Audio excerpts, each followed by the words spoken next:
سنیے بہت دھیان سے. عربی زبان کا قاعدہ ہے, مثال بھی دوں گا آپ کو باتیں سمجھ میں آئیں گی. عربی زبان کا ایک قاعدہ ہے.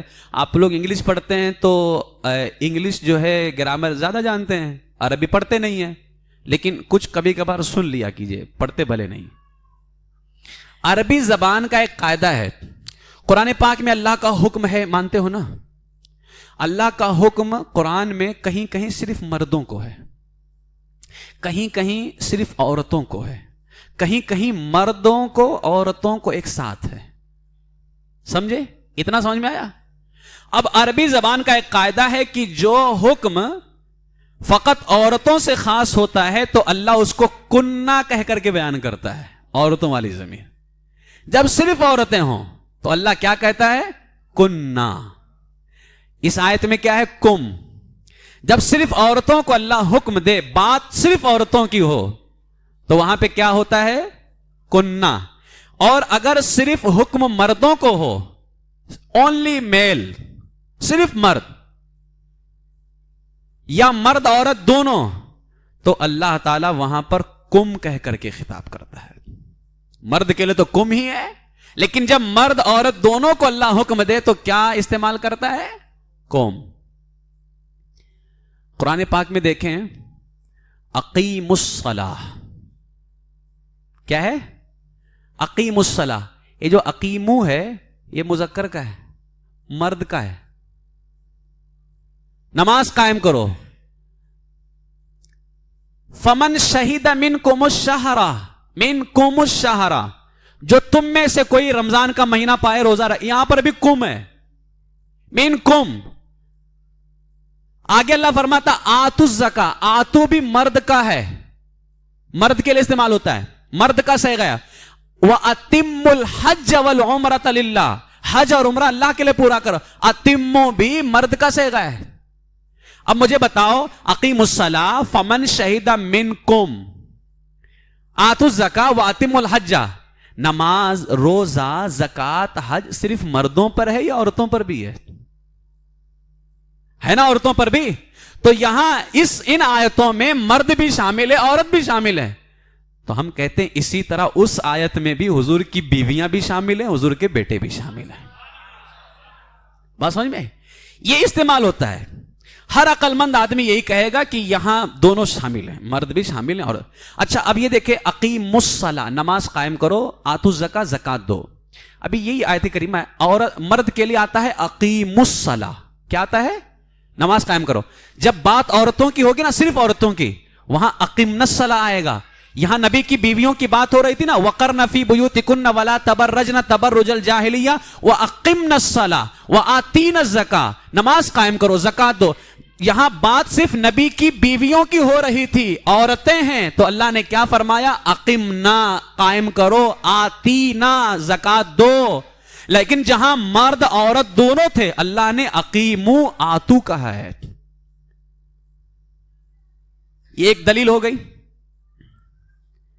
تیسری, یہاں پر میں تیسرا جواب دینا چاہوں گا.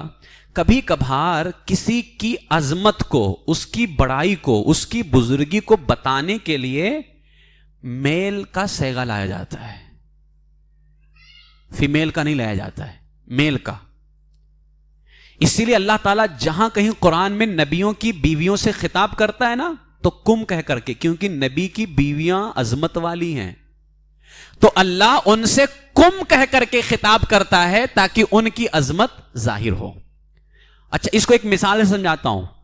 قل هو اللہ احد, محبوب تم کہہ دو وہ. بچوں کو باہر کرو نا, یا تو خاموش کراؤ.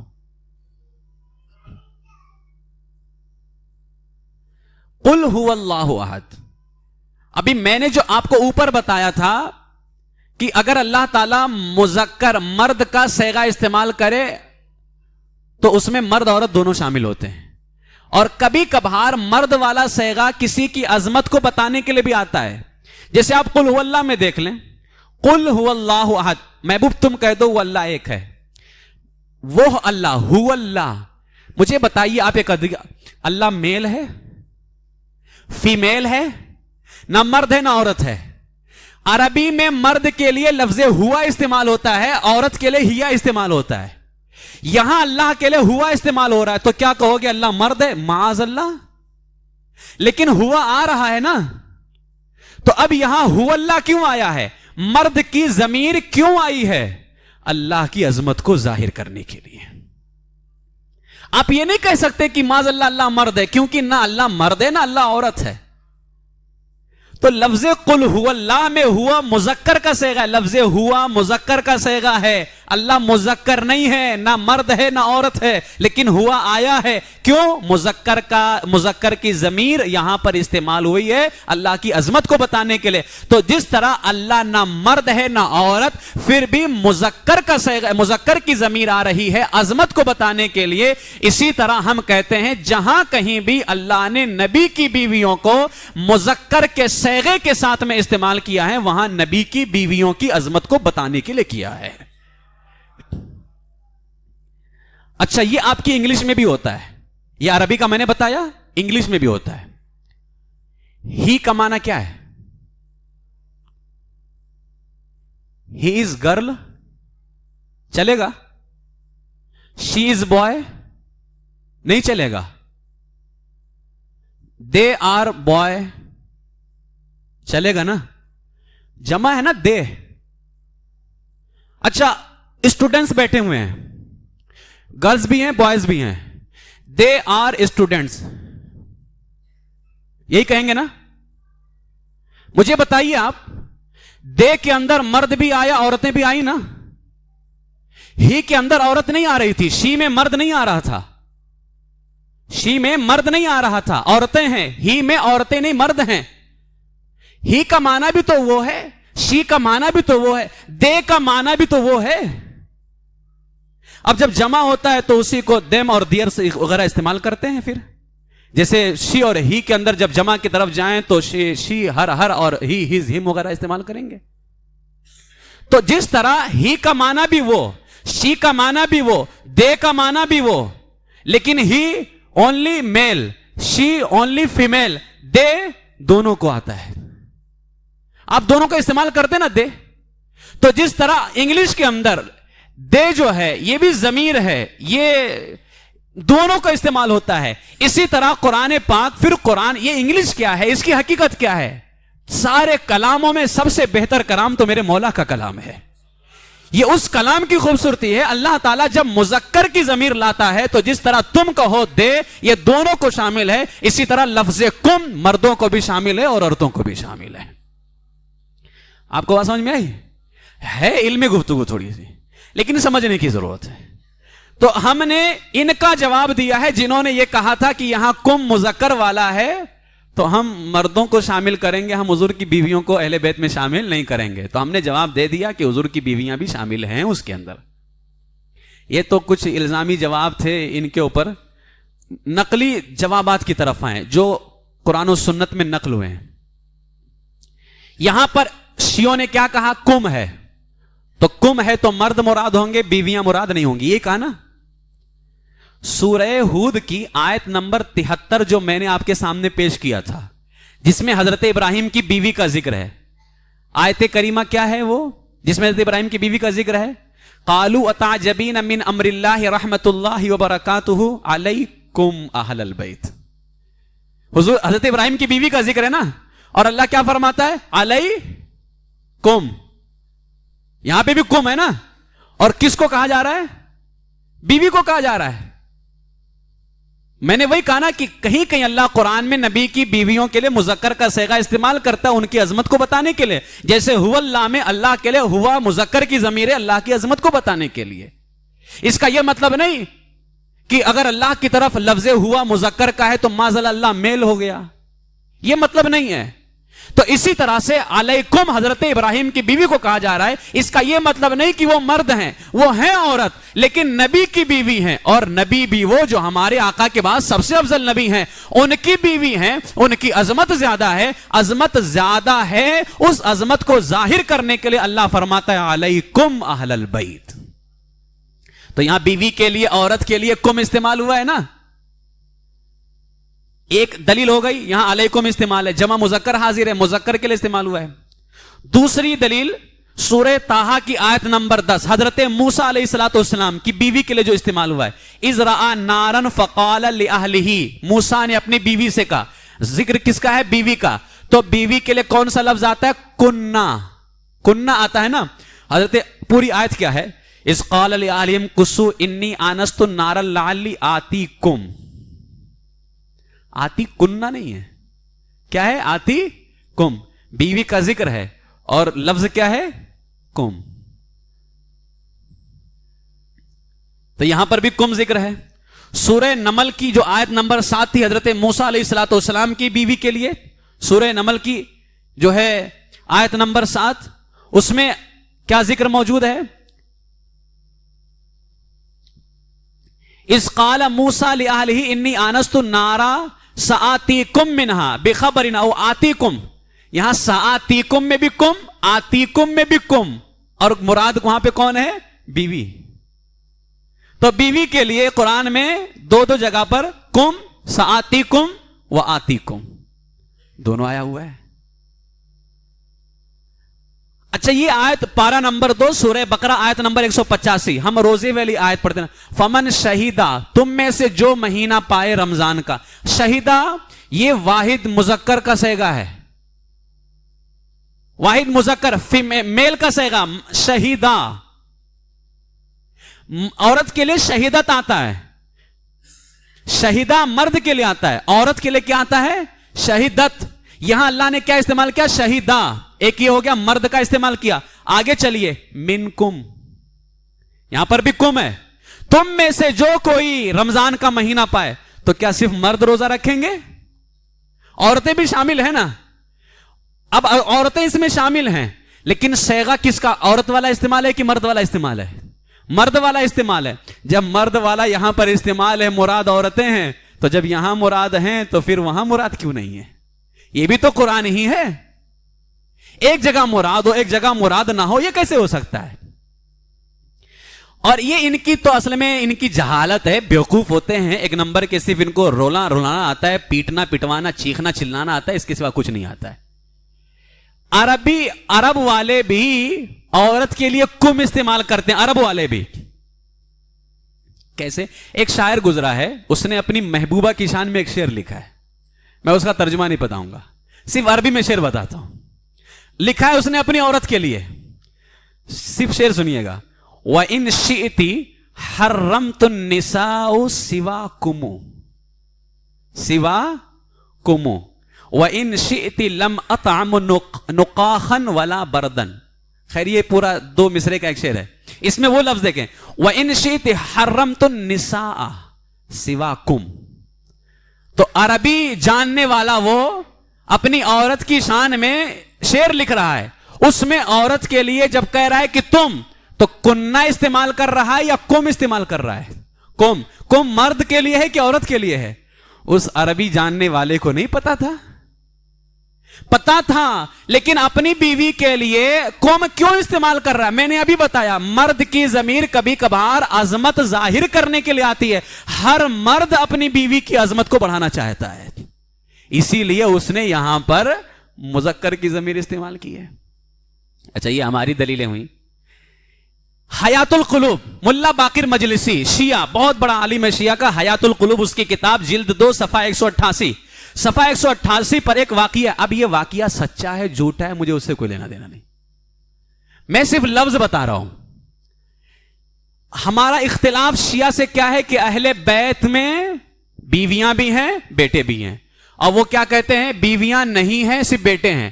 اور پھر اس نے جو دھوکہ دیا کہ کم مرد کے لیے آتا ہے، عورت کے لیے نہیں آ سکتا ہے، کم جو ہے مردوں کے لیے آتا ہے، عورتوں کے لیے نہیں آ سکتا ہے. یہ تھا نا دھوکہ اس کا. اب دیکھیے، ملا باقر مجلسی کی کتاب میں لکھا ہے، غور سے سنیے گا. خدیجہ ننگے پیر صحن خانہ کی طرف دوڑی، دروازہ کھولا تو حضرت نے فرمایا، کون؟ ہمارے آقا علیہ الصلوۃ والسلام نے فرمایا، السلام علیکم یا اہل البیت. کیا فرمایا؟ اب یہ سچا ہے یا جھوٹا ہے میں وہ نہیں کہہ رہا ہوں، لیکن شیعہ کی کتاب سے بتا رہا ہوں. حضور نے حضرت خدیجہ کون؟ Male female? فیمیل ہے نا، کنفرم فیمیل. اور یہاں شیعہ کی کتاب میں کیا ہے؟ السلام علیکم آگے یا اہل البیت. خدیجہ نے کہا آپ کو بھی اے میری آنکھوں کی روشنی سلامتی گوارا ہو. میں جو یہاں کہنا چاہتا ہوں، شیعہ کہتا ہے اہل بیت میں بیوی نہیں آتی ہے، اور یہاں حضور نے اپنی بیوی کو سلام کیا السلام علیکم یا اہل البیت. تو تمہاری کتاب میں تو خود لکھا ہوا ہے کہ حضور نے حضرت خدیجہ کو اہل البیت کہا ہے، تمہاری کتاب میں ہے. اب وہ سچا ہے یا جھوٹا ہے میں وہ ذمہ داری لے رہا ہوں، لیکن تمہاری کتاب میں ہے کہ حضور نے اہل البیت کہا، اور مراد کون تھی؟ حضرت خدیجہ رضی اللہ عنہ. اور جو تم نے دھوکہ دیا تھا قرآن کی آیت کو لے کر کے کہ کم مرد کے لیے آتا ہے، بیوقوفو السلام علیکم یا اہل البیت تمہاری کتاب میں لکھا ہے، تو حضور علیہ السلام کو تو یہ کہنا چاہیے تھا السلام علیکن یا علیکن. یا تو کیا حضور کو نہیں معلوم تھا؟ گرامر صرف تجھے معلوم ہے، انہیں نہیں معلوم گرامر. تو تیرا حال تو پھر وہی طارق مسعود پاکستانی خبیث کی طرح ہو گیا، جیسا اس نے کہا تھا کہ معاذ اللہ قرآن میں گرامر کی غلطیاں ہیں، 100 بار معاذ اللہ. تو کیا حضور کو گرامر نہیں پتا تھا؟ سارا علم تو اسی دربار سے ملتا ہے. لا رب العرش، جس کو جو ملا ان سے ملا. بٹتی ہے کونین میں نعمت رسول اللہ کی. تو حضور کو نہیں معلوم تھا کہ یہ خدیجہ ہیں، بیوی ہیں، عورت ہیں، ان کے لیے عربی میں کننا آتا ہے، نہیں معلوم تھا. لیکن تمہاری کتاب حیات القلوب ملا باقر مجلسی جلد 1 صفحہ 188 میں حضور نے حضرت خدیجہ سے کہا السلام علیکم یا اہل البیت. ہم نے شیعوں پر قیامت ڈھا دی. یہاں علیکم بھی ہے خدیجہ کے لیے اور اہل البیت بھی ہے خدیجہ کے لیے. تو اگر یہاں سلام میں اہل البیت سے مراد خدیجہ ہو سکتی ہیں، علیکم سے مراد امی جان ہماری ہو سکتی ہیں، تو قرآن میں لیذہب عنکم الرجس اہل البیت ویطہرکم تطہیرا میں کیوں نہیں ہو سکتی ہیں؟ وہاں پر بھی ہو سکتی ہیں. یہ گفتگو تھی میری قرآن کی روشنی کے اندر. اب میں نے ایک حوالہ شیعہ کی کتاب کا بھی دے دیا کہ اہل البیت سے بیوی مراد ہوتی ہے، باقاعدہ لفظ کے ساتھ ہے. وہ کوئی دیکھنا چاہے گا تو فقیر دکھا دے گا انشاءاللہ. اور کم بھی آیا ہے خدیجہ کے لیے، کم بھی آیا ہے اور اہل البیت بھی آیا ہے. احادیث کی طرف آتے ہیں کہ اب قرآن میں آپ نے دیکھ لیا کہ اہل بیت کن کن کو کہا گیا ہے. کبھی بیوی کے لیے، کبھی بیٹے کے لیے، کبھی ماں کے لیے، سب کے لیے آیا ہے. احادیث میں آتے ہیں. صحیح بخاری کی حدیث نمبر 2637، اس کو روایت کرنے والی امی جان سیدہ عائشہ صدیقہ رضی اللہ تعالیٰ عنہ ہے. وہ واقعہ معلوم ہے نا، امی جان پہ الزام لگا تھا ایک مرتبہ، تو اللہ نے قرآن میں گواہی دی سبحانک ھذا بہتان عظیم. محبوب تیرا رب پاک ہے، یہ تیری بیوی عائشہ پر الزام بہتان عظیم ہے، بہت بڑا جھوٹا ہے. اللہ نے حضرت عائشہ امی جان کی پاک دامنی کی گواہی تھی. جب پاک دامنی کی گواہی آ گئی نا تو حضور نے کیا فرمایا؟ بخاری 2637 میں بتانا چاہتا ہوں کہ احادیث میں کہاں کہاں اہل بیت کس کے لیے استعمال ہوا ہے.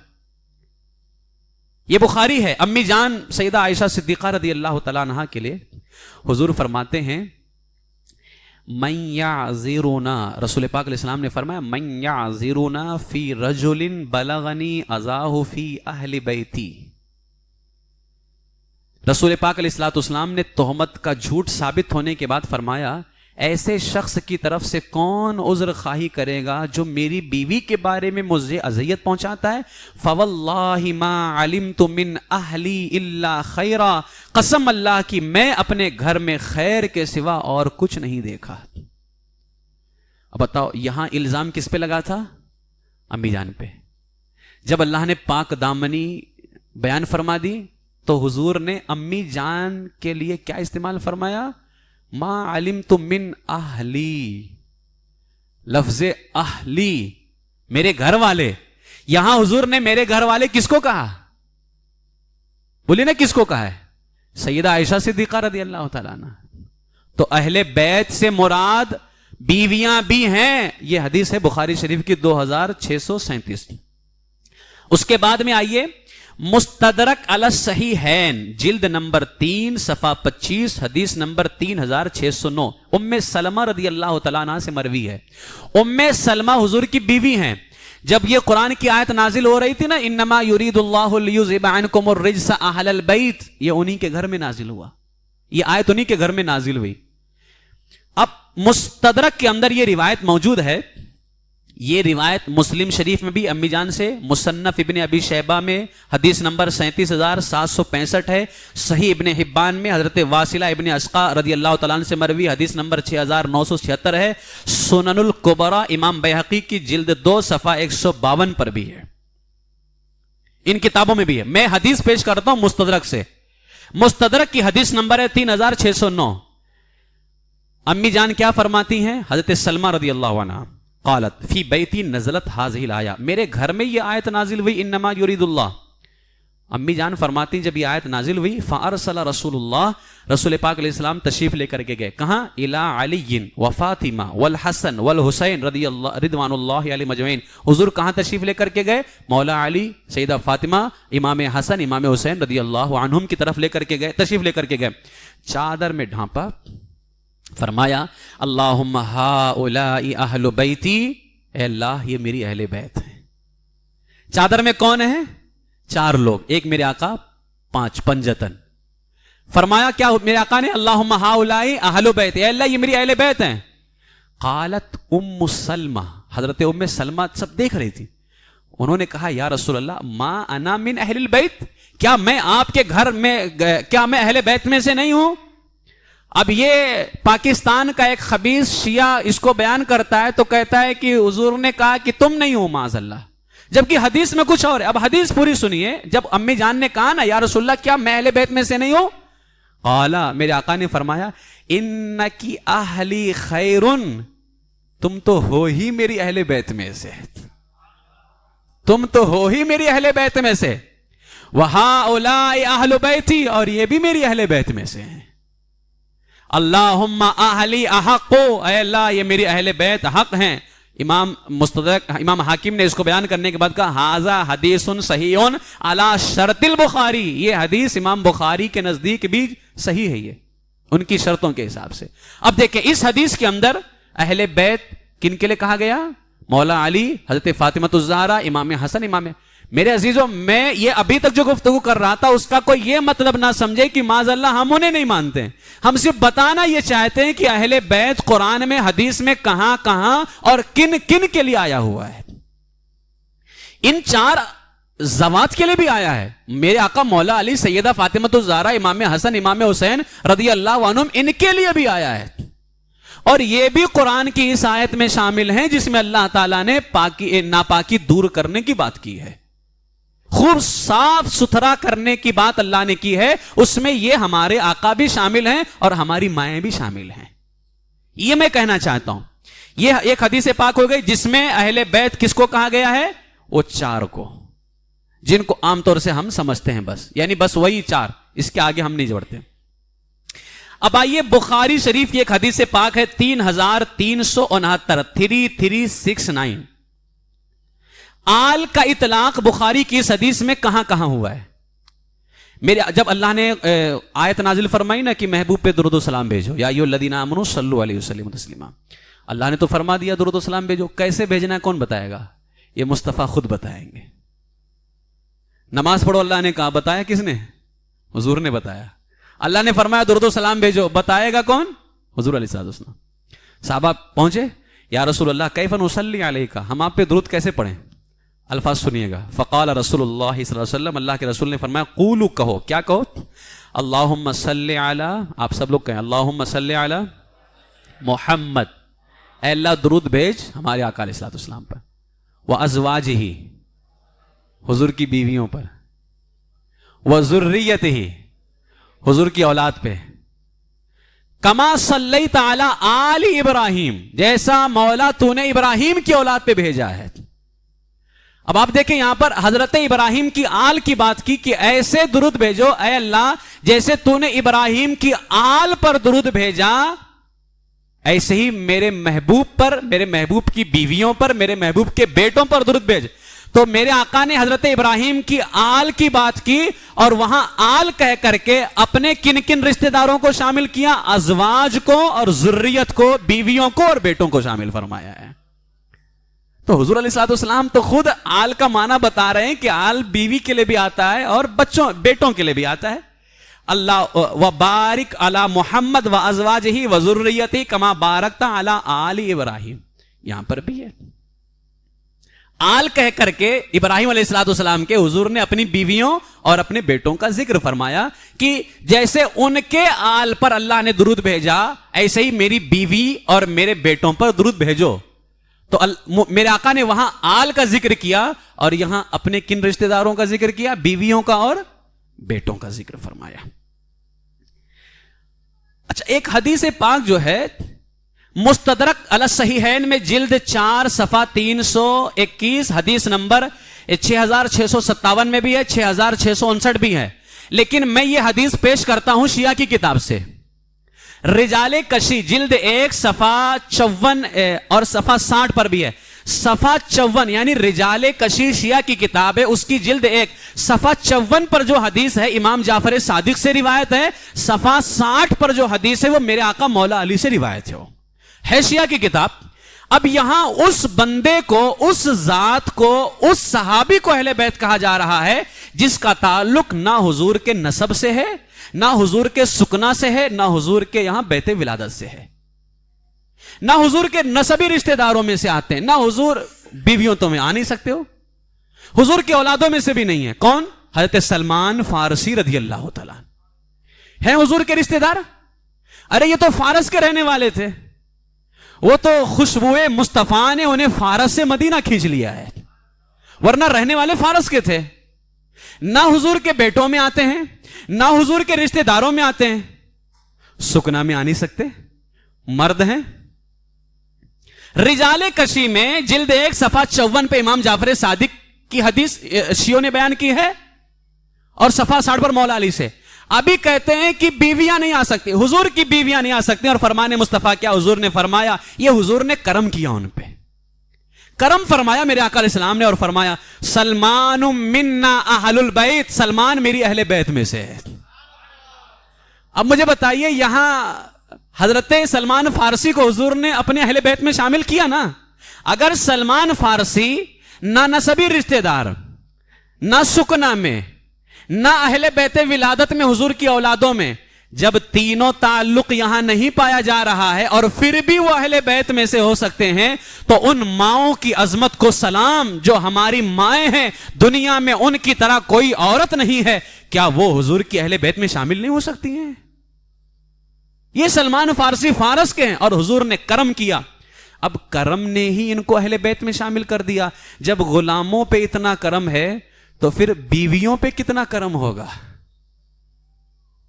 بیویوں پہ کتنا کرم ہوگا.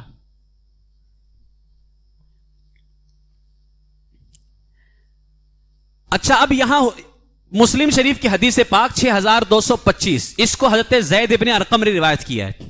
میرے آقا علیہ الصلوۃ والسلام نے اپنی اہل بیت کے بارے میں ڈرایا, جیسے صحابہ کے بارے میں فرمایا نا کہ میرے صحابہ کے بارے میں اللہ سے ڈرنا, یعنی صحابہ کا احترام کرو, ایسے اہل بیت کے بارے میں بھی ڈرایا کہ میری اہل بیت کا احترام کرنا. الحمدللہ ہم اہل بیت اطہار کو دل و جان سے مانتے ہیں, الحمدللہ.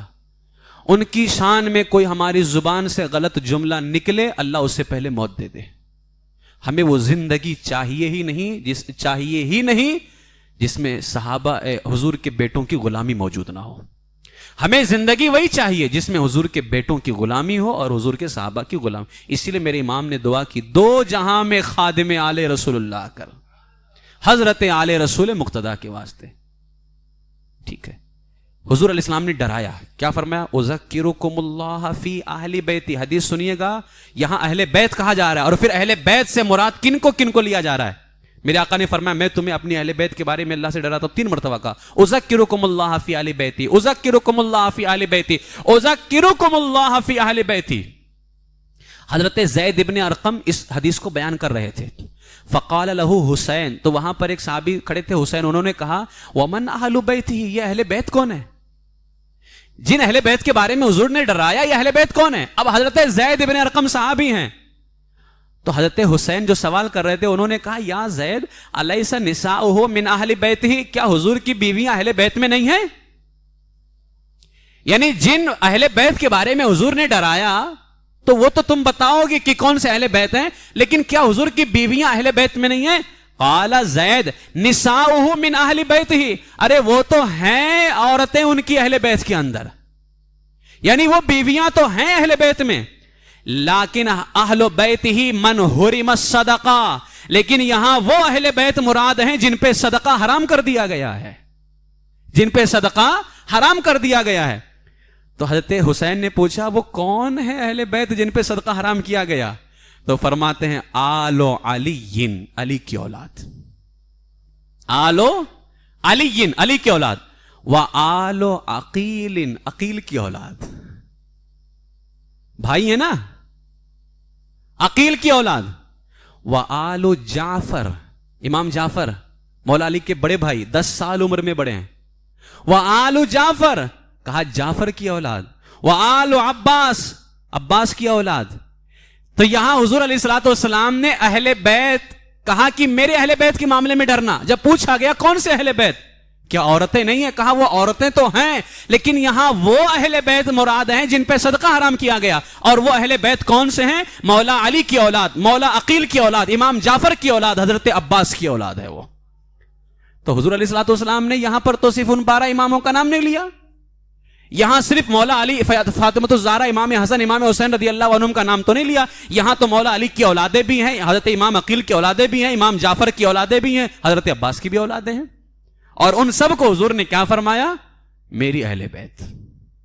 تو میری اہل بیت کے معاملے میں اللہ سے ڈرنا۔ ترمذی شریف کی حدیث نمبر 3895 ہے، امی جان سیدہ عائشہ صدیقہ سے مروی ہے۔ اب حضور علیہ الصلوۃ والسلام کی حدیث پاک کیا ہے؟ حضور علیہ الصلوۃ والسلام اپنی بیویوں کے بارے میں بھلائی کرنے کا حکم دے رہے تھے، تو میرے آقا فرماتے ہیں خیرکم خیرکم لأہلہ، تم میں سب سے بہتر وہ ہے جو اپنی بیویوں سے اچھا سلوک کرے۔ اور سنو وَأَنَا خَيْرُكُمْ لِأَهْلِي، اور میں محمد عربی اپنی بیویوں سے سب سے اچھا سلوک کرتا ہوں۔ تو حضور علیہ السلام نے یہاں اہلی کس کو کہا؟ بیویوں کو کہا ہے۔ تو میرے عزیزوں یہ ساری حدیثیں، اس میں جو اہل بیت یا اہل کا لفظ آ رہا ہے، اسی لیے میں نے آپ کو شروع سے سمجھایا اہل بیت میں اہل کو الگ کر کے بیت کو الگ کر کے۔ یہ جو احادیث میں قرآن میں اہل اور اہل بیت کا لفظ آ رہا ہے، کہیں بیوی، کہیں ماں، کہیں بیٹا، کہیں رشتہ دار، نسبی رشتہ دار، سب مراد لیے جا رہے ہیں، اور یہ سب بھی قرآن و احادیث ہی تو ہیں۔ میرے آقا علیہ الصلوۃ والسلام کی بارگاہ کے اندر حضرت اسامہ کا بیان ہے کہ میں حضور کے پاس بیٹھا تھا۔ اسامہ کون ہے جانتے ہو؟ حضرت زید کے بیٹے۔ حضور نے جس کو اپنا منہ بولا بیٹا بنایا تھا نا، حضرت زید، حضور کے یہ غلاموں میں سب سے پہلے ایمان لانے والے، بچپن میں اپنے باپ سے بچھڑ گئے تھے، باپ لینے آئے کہ بیٹا چلو، تو حضرت زید نے فرمایا تھا اب در مصطفیٰ کو نہیں چھوڑ سکتا۔ اب میں وہ مفہوم پیش کر رہا ہوں، میں در مصطفیٰ کو نہیں چھوڑ سکتا، آپ کو ملنا رہے تو کبھی کبھار آ جائے کیجیے۔ جب حضور نے اتنا پیار دیکھا نا اپنے غلام کا کہ اس بیٹے نے تو اپنے باپ کو بھی چھوڑ دیا، تو میرے آقا نے فرمایا زید میرا منہ بولا بیٹا ہے، منہ بولا بیٹا۔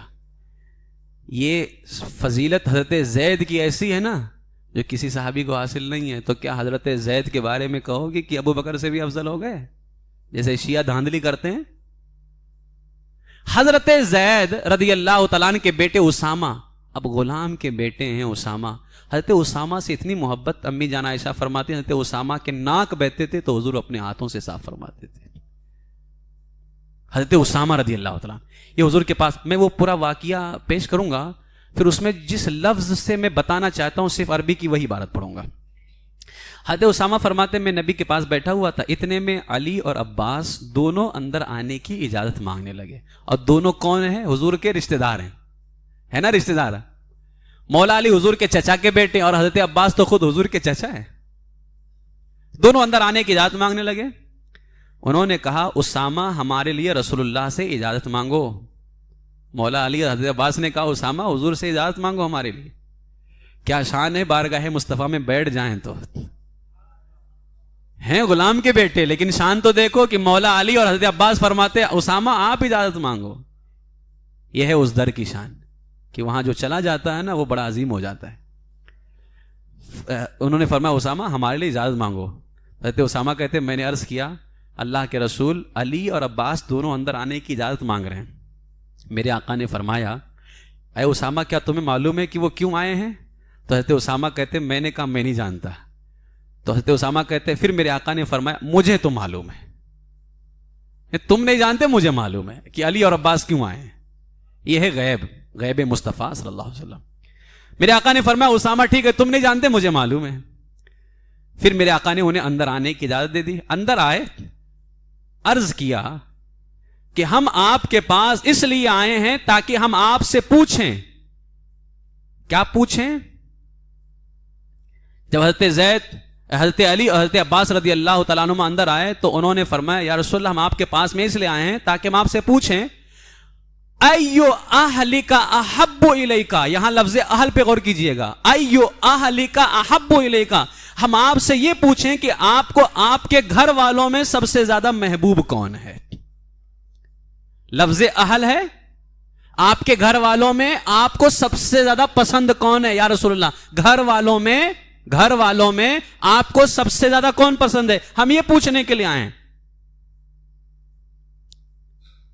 قالا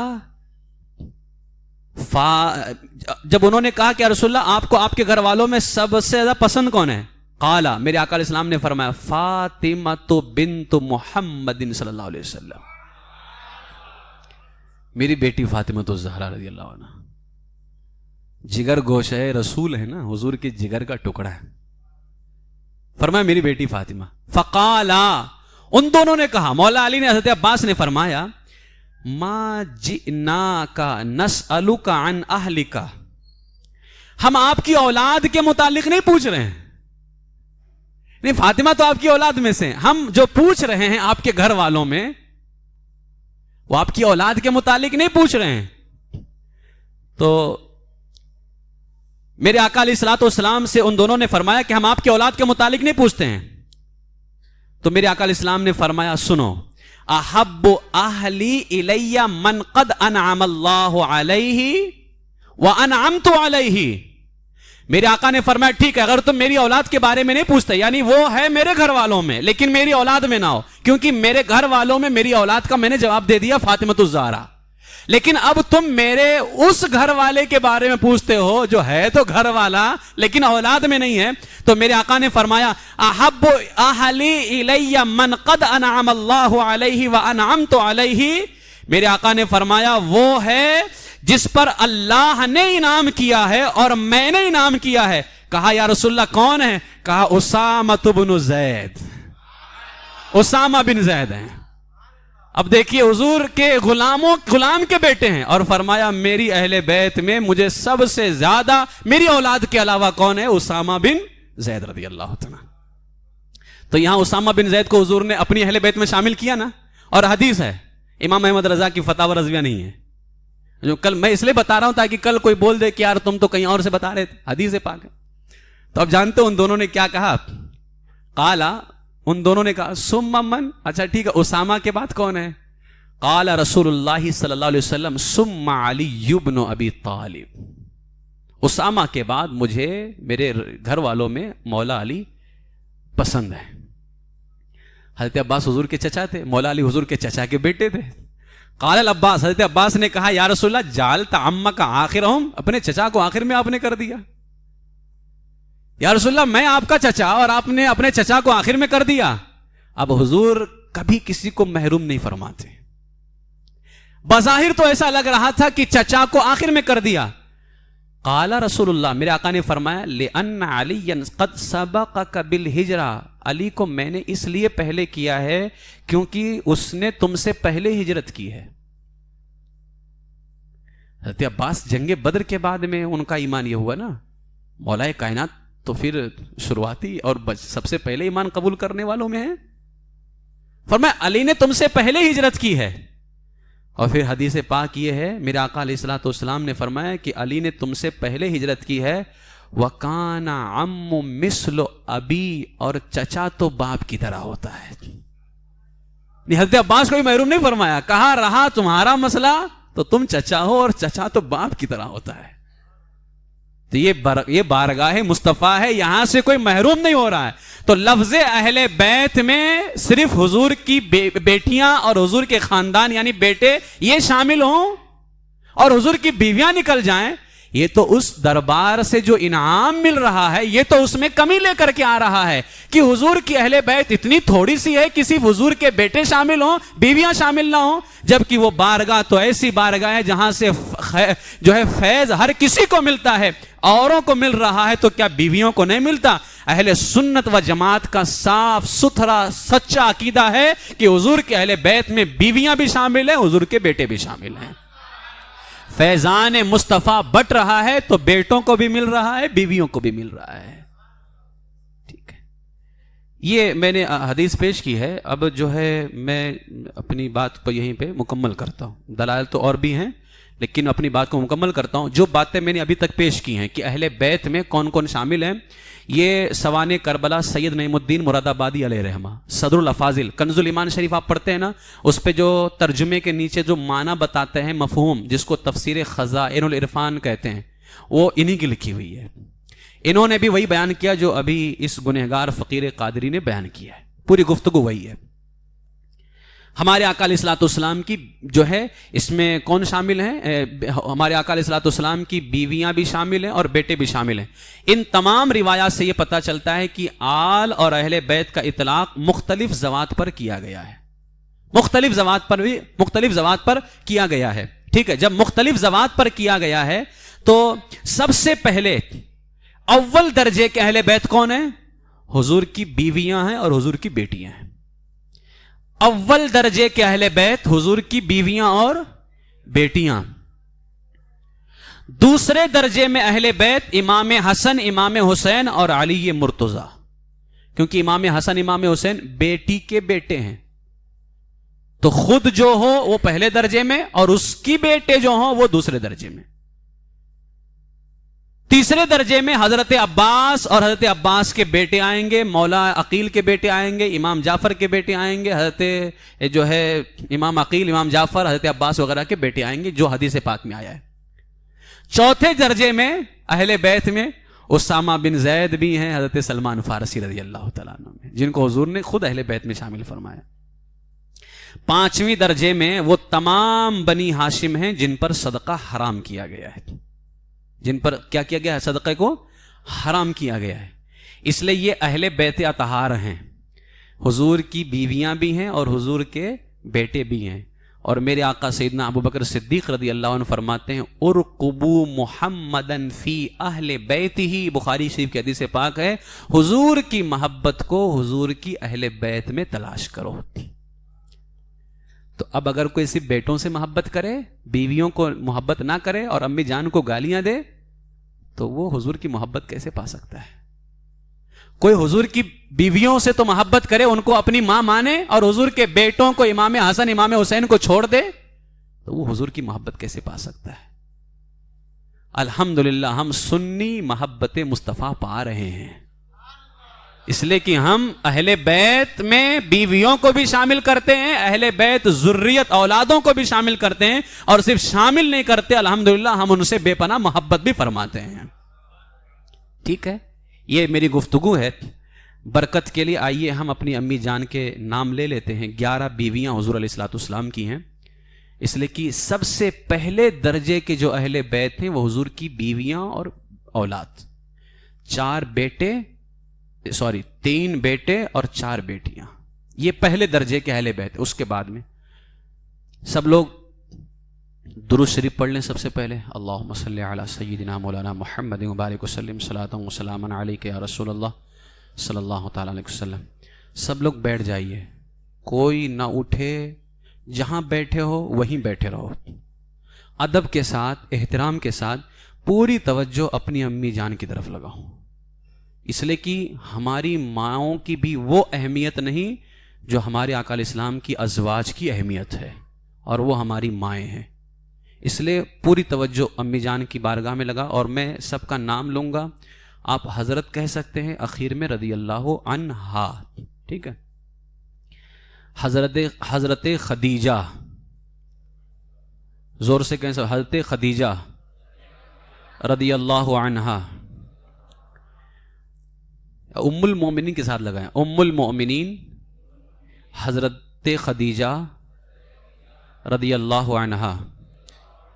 ام المؤمنین حضرت صفیہ رضی اللہ عنہا. ام المؤمنین حضرت جویریہ رضی اللہ عنہا. ام المؤمنین حضرت سودا رضی اللہ عنہا. ام المؤمنین حضرت عائشہ رضی اللہ عنہا.